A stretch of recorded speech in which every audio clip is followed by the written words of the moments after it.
Canelo Alvarez vs. James Kirkland, the night the Predator was hunted.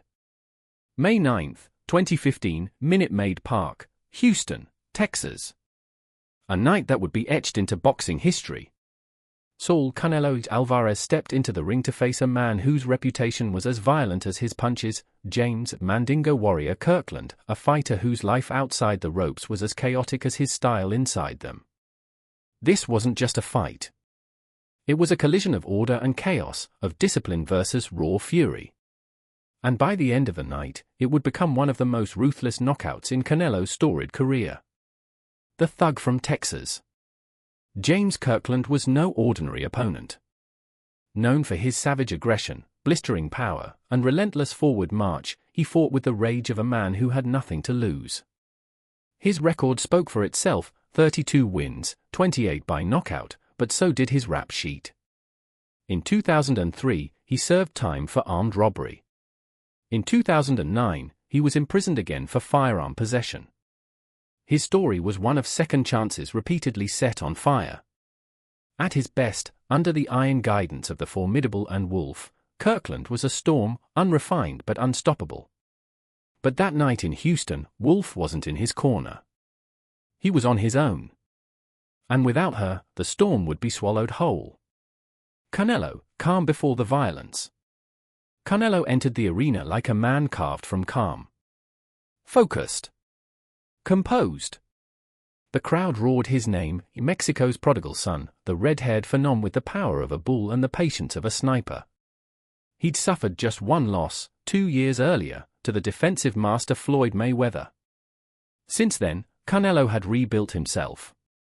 He'd crushed Alfredo Angulo, edged out Erislandy Lara, and was now ready to prove something deeper. That he wasn't just a star, he was a predator among predators. Round 1, Chaos meets precision. The bell rang. Kirkland exploded out of his corner like a man possessed, firing wild combinations, trying to drag Canelo into his kind of war. Canelo stayed cool, gloves high, eyes locked, studying. Then, bang! A clean, compact counter. Kirkland went down hard. That tells you how hurt he must be, the commentator said as Kirkland struggled up, defiant as ever. The Mandingo Warrior came forward again, reckless and angry. But Canelo had smelled blood. Hooks, uppercuts, body shots, surgical, precise, devastating.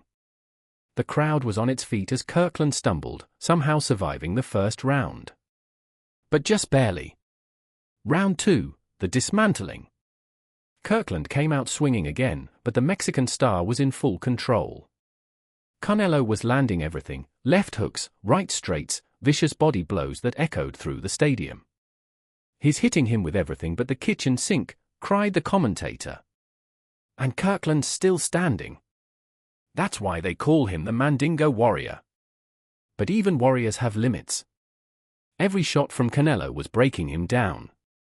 The timing, the accuracy, it was artistry disguised as violence. This was Mexican-style boxing at its finest, fire, fury, and flawless execution. Round 3, ruthlessness unleashed. By the third round, Kirkland was running on heart alone. He pressed forward, still swinging, still believing he could break through. But Canelo was waiting for the perfect moment. It came with chilling precision. A brutal right uppercut snapped Kirkland's head back. A swift left hook staggered him. Then, boom! A thunderous right cross detonated on Kirkland's jaw. The Mandingo Warrior's body went limp before he even hit the canvas. The crowd gasped, then erupted in wild jubilation. There's a perfect straight right hand, and surely they're going to stop the fight. What a performance by Canelo Alvarez. Kirkland lay motionless. The referee waved it off. It was over.